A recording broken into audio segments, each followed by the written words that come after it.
Donc, si les femmes sont familières aussi sur cette nouvelle planète, c'est que, notamment Namu, il y a déjà exercé ses talents de d'ensemenceuse, ça fonctionne, pour reprendre le mot que tu disais, Natacha. Ils ont créé sur cette planète qui est tout à fait propice à ça, tout un écosystème de faune et de flore qui s'équilibre. Et c'est assez unique dans enfin, dans cette partie de l'univers. Et, et donc, Sehet a étudié cette planète à distance, même s'il est possible qu'elle y soit venue, mais on n'en sait rien. Et une des choses qui se présente aux personnes qui ne connaissaient pas cette planète et qui les surprend, c'est l'apparition d'êtres qu'ils appellent les Namnus. Alors, je vous propose de ressentir et de me décrire ce que vous percevez sur ces êtres, les Namnus. Comment tu écris ça? Namlu Non. apostrophe U. Ok. Namnu, Namnu, Namnu. Alors déjà, juste par rapport à cette planète, c'est comme si en fait le cœur était de l'eau et l'extérieur était de la végétation.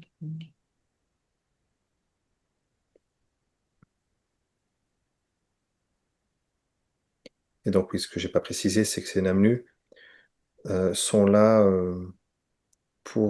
en l'absence de Namu et autres, sont là en tant que gardiens de cette planète, pour veiller à ce que tout se passe bien et rapporter au au gestionnaire comme Mamito Namu bah, ce qui se passe. J'avais la sensation qu'il faisait des allers-retours entre deux Ouais, endroits. complètement. Ils sont décrits comme des formes de géants. Oui, ils sont très grands. Là, j'ai déjà vu en explo, mais je savais pas que c'était ça. Ils n'ont pas l'air très loquaces dans le sens où ils n'ont pas l'air de beaucoup parler ou de parler pour rien dire, tu vois. Possible. Un peu des forces tranquilles comme ça. Ouais, Moi, j'allais dire, ils sont pas du coin, en quelque sorte. comme importés, tu vois, pas, c'est pas leur terre d'origine. Ils sont pas interventionnistes, ils observent, ils font pas grand-chose. Ils veulent pas déranger le développement et l'équilibre de ce qui a été créé. C'est comme s'ils se mettaient un peu à part. À la fois, ils sont complètement fondus dedans, mais à la fois, ils savent qu'ils sont à part. C'est un peu paradoxal. Quand Michael, tu dis qu'ils font des allers-retours, ils font des allers-retours. Bon, en fait, Hmm. c'est instantané. C'est-à-dire que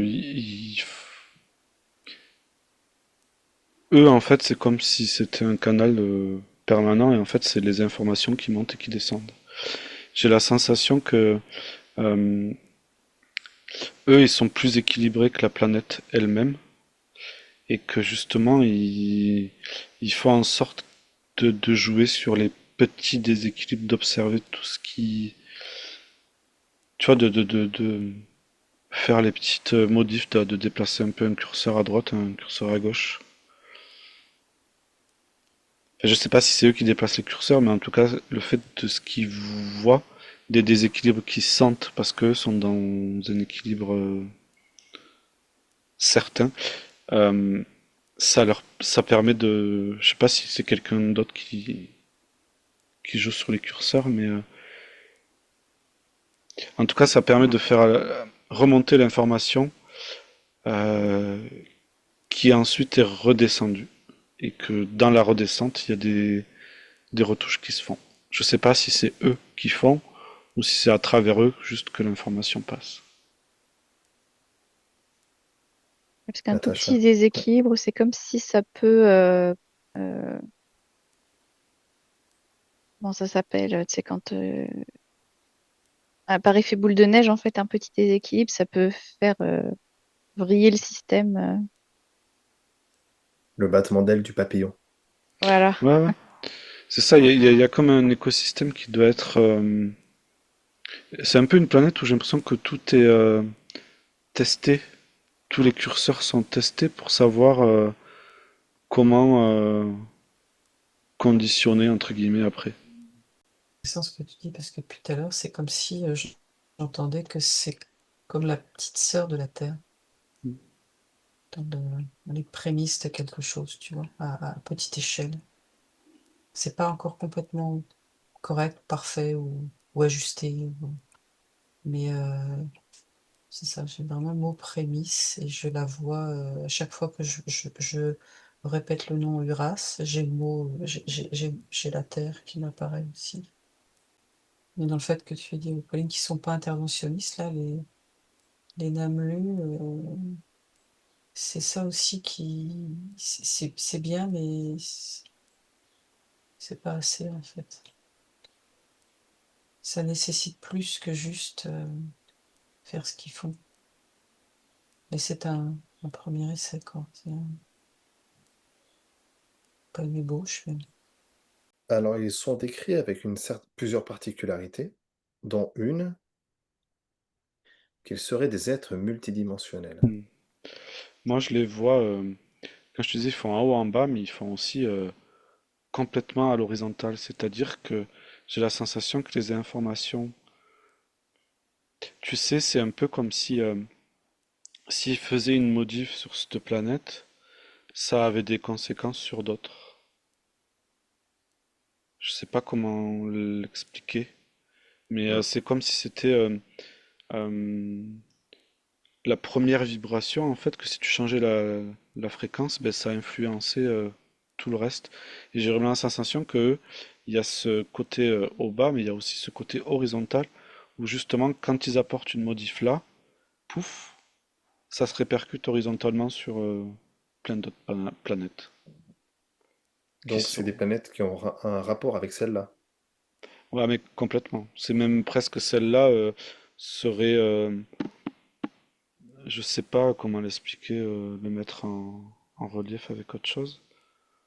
Euh, c'est la station de radio. Les autres ne font que émettre, tu vois. C'est de là que tout part presque, j'ai l'impression. C'est cette planète qui si on agit sur cette planète-là, c'est ce qui influence les autres planètes ou c'est l'inverse? Non, c'est sur celle-là qu'on... Mais tout est lié en fait. Ok, Mais c'est donc sur celle-là qu'on prend les repères, et c'est sur celle-là qu'on observe les variations, et sur celle-là qu'on rectifie les variations. En tout cas, eux, c'est d'ici qu'ils reçoivent les infos, et c'est d'ici qu'ils redispatchent les infos. Parce qu'avant que tu dises tout ça, je les voyais sur plusieurs planètes, mais pas avec la même densité que ce qui sont sur celle-là. hmm. Il se présente au protagoniste là sous une forme semi-éthérique, donc déjà avec une faible densité. Mhm. Et alors, ce qui m'interpelle, c'est que sur ce mot multidimensionnel, dans le narratif, Anton Parks évoque, enfin en tout cas Sam explique que ce sont des êtres multidimensionnels, mais quelle différence avec nous? Est-ce que nous, on est des êtres multidimensionnels au même titre que ces Namnou? Ou est-ce qu'on parle de deux choses différentes? Ou est-ce Eux, que il nous y a, sommes carrément pas comme ça? eux, il n'y a pas la séparation, ils ont conscience de tout ça. C'est pour ça que je disais le haut et le bas, c'est-à-dire que ils ont cette conscience de l'unicité qu'il y a hors des planètes. Et en même temps, du coup, ils peuvent répercuter aussi à l'horizontale. Mais tout en conscience, en fait. Et en se déplaçant très facilement de... Ils se déplacent pas, après, ils sont partout. Voilà. Mais en fonction ces canaux multidimensionnels, ils peuvent être un peu partout. Mais surtout, C'est un peu. ils ont pas de séparation, ils ont cette conscience de l'unicité de tout Ouais, ce que ouais. je ressens en dehors des planètes. Hmm. C'est leur première caractéristique, ça. Ouais, Natacha. Ouais, c'est un peu comme si leur densité, si je peux dire, était en écho avec leur fonction. J'ai besoin d'être partout à la fois, donc j'allais dire ma consistance. Ma densité s'aligne avec cette nécessité, on va dire. Ça va de Hmm. pair. Quelle différence vous voyez entre ces Namlus et leurs ancêtres, les Uru, URU, qui étaient sur cette même planète il y a encore beaucoup plus longtemps? Sur la planète de là ou la première du début? La même où on est là, ouais, où ils sont.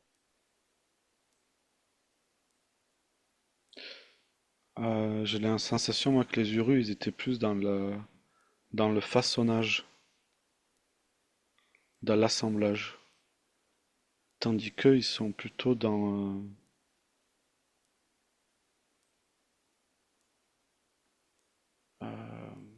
comme un fil conducteur entre tout le reste. Je vois les. J'ai oublié le nom des premiers que t'as dit. Namlu.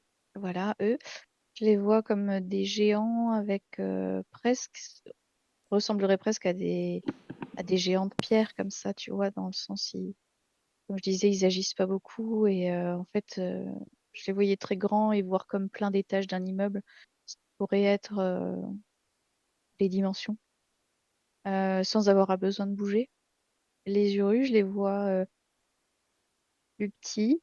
Je sais pas pourquoi je les vois jaunes. Et je les vois bouger par contre. Je les vois s'affairer, être plus dans l'action et ouais, le façonnage. Ça a pas l'air d'être que des gardiens. Hmm. Ils ont l'air plus impliqués dans la modification des éléments. Est-ce que vous avez autre chose à rajouter avant que on clôture cette séance? Pour moi, les femmes, elles se sentent en sécurité d'être venues là comme si c'était un lieu de non-droit pour d'autres. Et comme si Sam n'était pas tout à fait convaincu de ça. Il n'a pas autant de certitude sur le respect qui sera euh, montré pour ce lieu. Hmm. Si les femmes voyaient ça comme une terre d'asile inviolable et que Sam, il n'a pas l'air sûr de ça. Ça me renvoie, si tu veux, ce que tu as expliqué par rapport au Namlu, à l'une des premières explos que j'ai fait avec Michael. C'est marrant, mais c'était bien sur la Terre et c'était pas sur Uras. Donc c'est rigolo de trouver Et l'exploit une le fois portait sur quoi? en fait sur la Terre et sur au départ la préservation du végétal et comme une grande serre en fait. Où Hmm. des êtres étaient là pour, pareil, garder, mais il y avait un travail d'observation. Moi, après, j'avais fait une autorégression et je m'étais retrouvée tu vois, à regarder les feuilles, comment se passait, comment se déroulait la chlorophylle, et puis de faire des rapports, mais en télépathie, en fait, avec, on va dire, peuple dont j'appartenais. Et, et j'étais plutôt de style reptiloïde, mais masculin-féminin. Et mon boulot à moi, c'est ça, c'était juste d'observer. J'avais pas d'interaction avec le végétal, mais j'observais comme, tu sais, quelqu'un qui prend des notes sur comment ça grandit, la croissance, comment elle se passe, observer qu'en effet un insecte vient polliniser, tu vois, une plante. Et c'était très doux, c'était c'est très agréable. Il n'y avait pas d'humain encore à ce moment-là. Et quand j'ai fait une expo, c'est au tout début avec Michael. Alors lui, son rôle, il cavalait. Je sais pas si tu t'en souviens, Michael. Pas Tu, vaguement. tu, tu courais en effet. Alors lui, il passait son temps à traverser presque la planète, comme un coureur des bois ici. C'était des fonctions en fait, tu vois, de surveillance, de vigilance. Oui, parce que quand ils arrivent, ils ont rien en fait, hein. Ils ont rien pour se tenir propre, hein, à part, quelques vaisseaux avec un petit peu de matériel, mais pas grand-chose. Ils sont peut-être 500 et heu et donc eh beh, ils construisent des logements rudimentaires que, je sais plus si c'est les Namloo ou d'autres, genre, d'homos, d'humains qui sont déjà là, probablement des Néandertals. J'allais dire, il y a des néandertaliens dans le coin, non? Voilà, ne supportaient pas, Mm. de les voir, couper des arbres pour faire des habitations. Donc effectivement, ils ont dû se loger, comme ils ont pu dès le début et probablement, enfin c'est sûr, par la suite, ils ont fait autrement. Enfin, ils se sont améliorés, quoi. Pas sûr de la chronologie là. Mais il y a du sens dans ce qui est dit, mais dans la chronologie, il y a quelque chose qui. À quel niveau ça te perturbe? Je sais pas. Il y a du sens dans.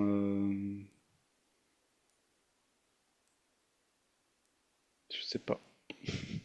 Si tu veux, moi je le vois Mm. vraiment comme deux polarités. Euh, il y a beaucoup d'énergétique dans la création de la Terre avant de sentir des vaisseaux purement parler. Euh, il y a comme, tu vois, une division de quelque chose de plus grand qui, par un mouvement, crée tout ça. Et il y a une notion au début de.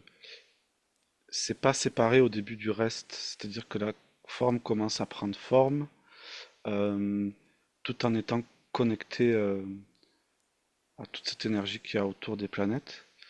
Et, euh, et j'ai du mal à ressentir euh,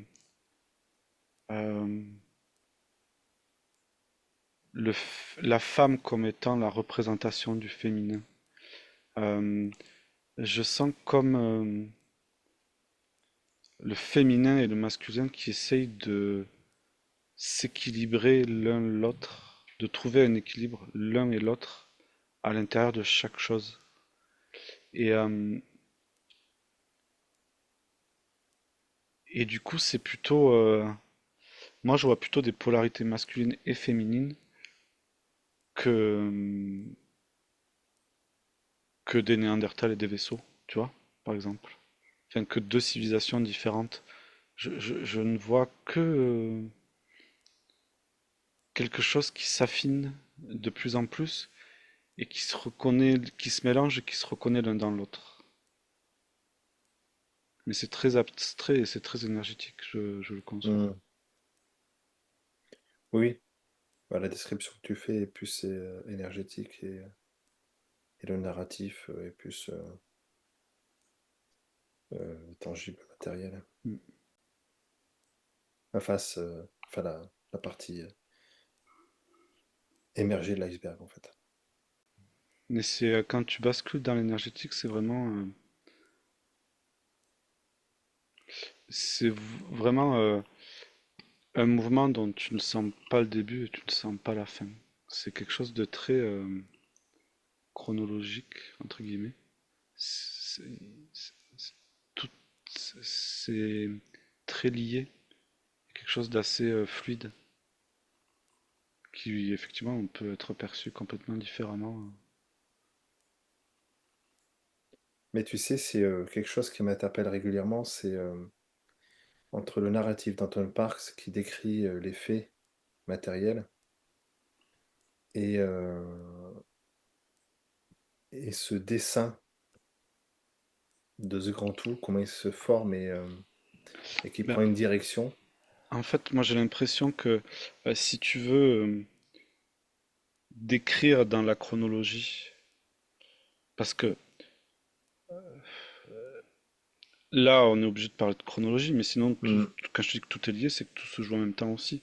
Et, Oui. euh, à partir du moment où tu veux décrire juste un petit espace-temps, t'es obligé. En fait, moi j'ai la sensation que ce qui est observé dans chaque truc, ou ce que moi me saute aux yeux, c'est à ce moment-là comment s'équilibre ce masculin et ce féminin.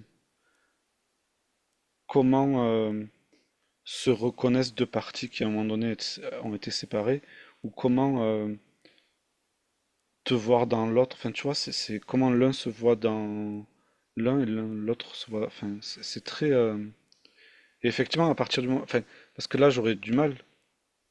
C'est c'est, euh, c'est très compliqué après à décrire ça. Donc, je comprends tout à fait qu'à un moment donné, on pose un cadre et qu'on utilise des mots, des termes, et, et qu'il y a certaines choses qui sont matérialisées. On arrête un peu le temps, du coup, on densifie un peu Hmm. les choses, du coup, on peut creuser dans le détail. Hmm. Mais, euh, mais on va y venir à ce sujet-là. C'est le gros sujet pour lequel j'essaie de bosser un petit peu et en fait j'ai beaucoup de difficultés à le comprendre et il y a quelque chose comme ça en fait dans tout ce récit. Il y a, il y a une trame intemporelle en fait, il y a un truc de tout en un et de tout imbriqué en fait, de tout comme des fractales, mais même pas des fractales, c'est des fractales imbriquées donc Mais c'est l'unicité que je te parlais au début, là. mm. Mm. Et ça je le perçois en fait, mais effectivement aller explorer et comprendre, c'est très compliqué. C'est toujours compliqué de toute façon de Mmh. poser des mots sur. Parce qu'en fait, quand tu es dans cette unicité, tu ressens euh, tout en même temps. Et du coup, dès que tu poses des mots, Mmh. déjà tu crées une chronologie. Oui, oui, bien sûr. Et tu sépares. Et du coup, c'est ça qui est très compliqué à faire. Enfin, en tout cas, pour moi, c'est un exercice très compliqué. Il y a des choses que j'arrive à percevoir, mais pas forcément à expliquer. Mais bon, l'exercice peut être sympa. De On y viendra, mais bon, je pense que toute ça va façon, être, c'est ce qu'on fait un peu à chaque explo, hein. ouais, mais à chaque fois, en fait, on Mm. va vers ça. Chaque Mm. fois, ça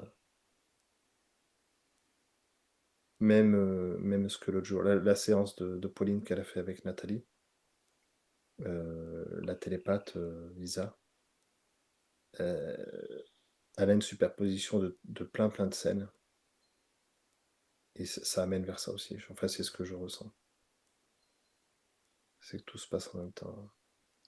Et puis c'est cette... Enfin, moi, c'est comme ça hein, que je le ressens, c'est qu'à chaque fois que tu me cibles sur quelque chose, c'est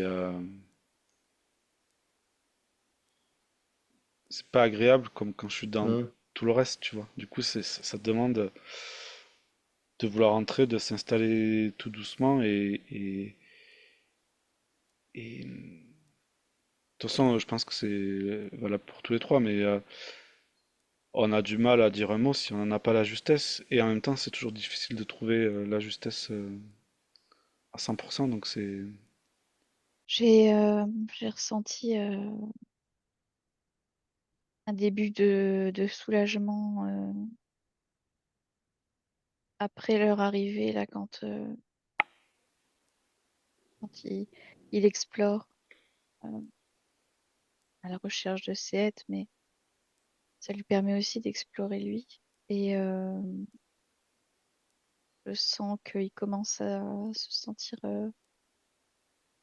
plus tranquille, plus en sécurité. Il est moins en mode survie et voilà, il y a- ils sont un peu plus à l'aise. C'est très connu pour moi, cette sensation de de s'isoler dans la nature et d'observer et d'attirer par la même occasion ça.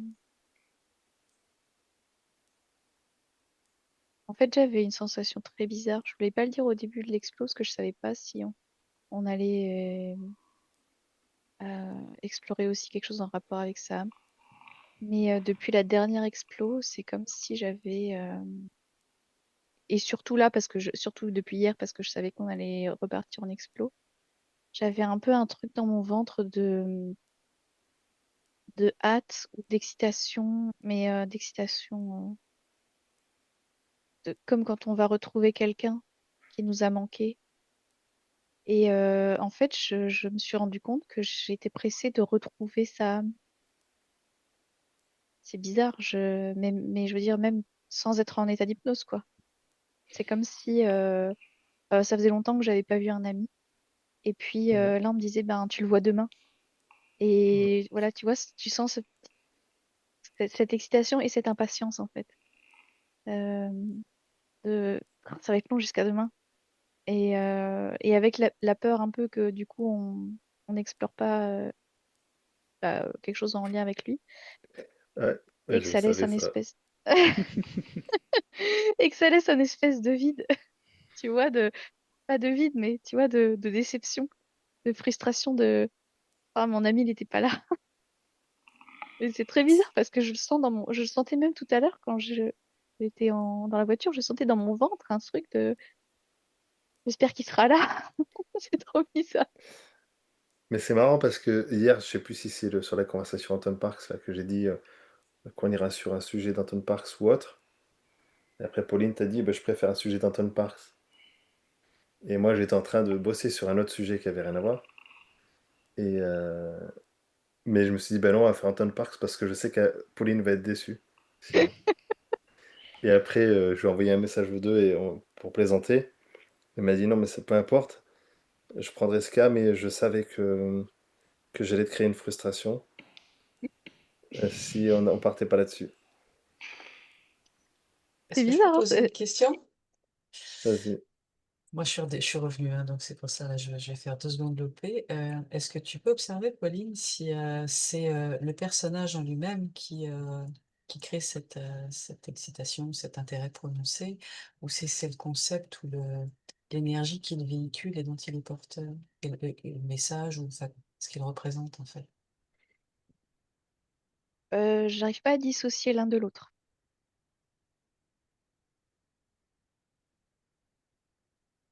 Ok.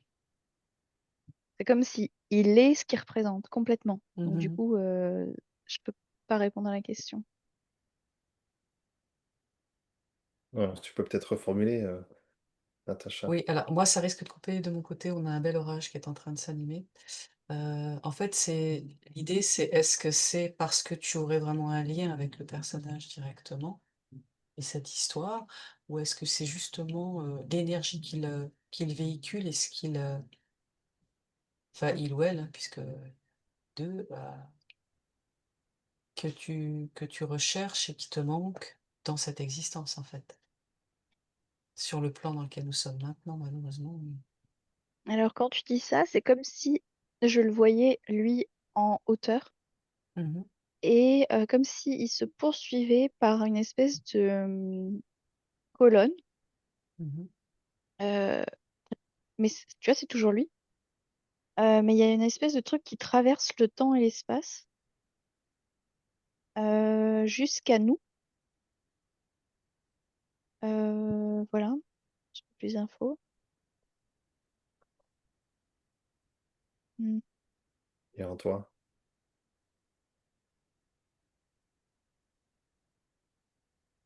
Et oui.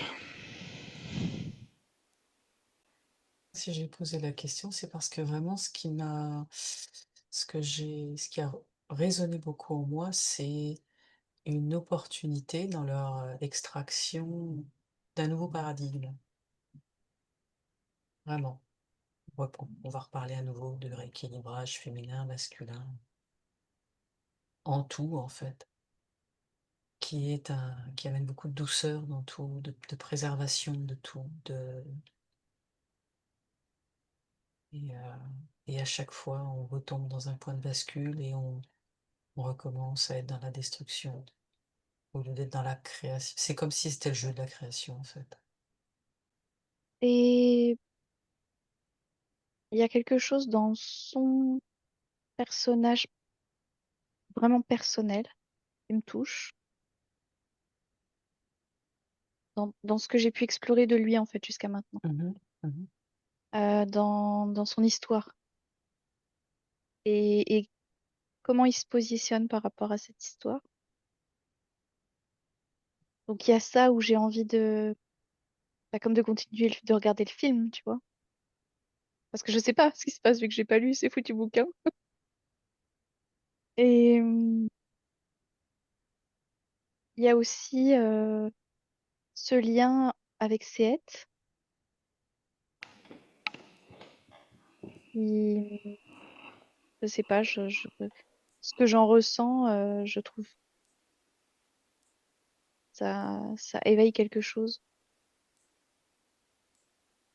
Et il y a une espèce de résonance de ce qu'il est euh, jusqu'à notre plan. Mais ça, j'arrive pas bien à définir ce que c'est. Mais c'est comme mhm, si ça descendait jusqu'à chez nous. Et voilà. Mais là, je ressens pas plus de. mhm, mhm.